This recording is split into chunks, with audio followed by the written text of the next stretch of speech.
Your new life is going to cost you your old life.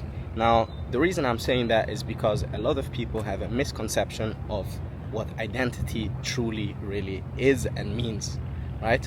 So there's basically two different worldviews that you could adhere to.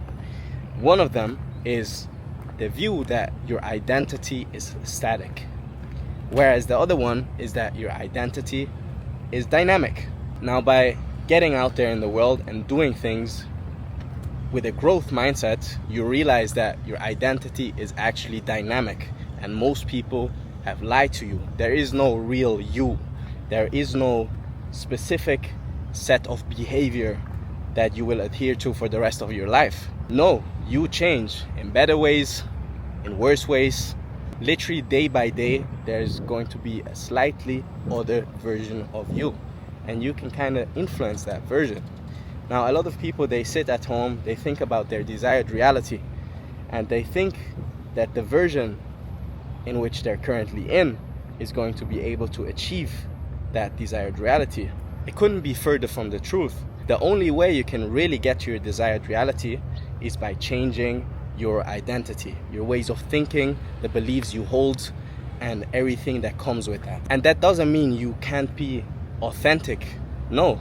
I bet you went through different beliefs, maybe through a bad relationship, and now you think all the girls, all the men are trash. May it be through a spiritual sense, where before you didn't really believe in God and now you do.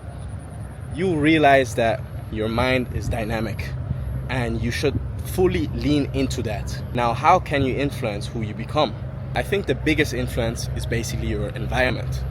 Now, you need to tactically, strategically build your environment, where you need to remove voices that you don't really resonate with, voices that might not have the thing that you want, and you got to do it aggressively usually in order to get you off of the start, right?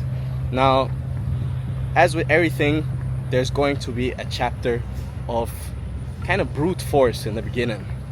Now, it's going to change. It won't always feel in a way where you basically feel like you're forcing it. No, it's way more similar to like a rocket. Basically, you need a crazy amount of power in order to get started, and then you just kind of float at one point. But the first 1 to 4 years, I would argue, are going to feel a little bit off. They're going to feel a little bit weird. You're not going to be completely sure if that's the right thing to do. It's not going to feel authentic to yourself. And also your environment is going to realize that you're just on your trip right now and you're just trying to do some shit.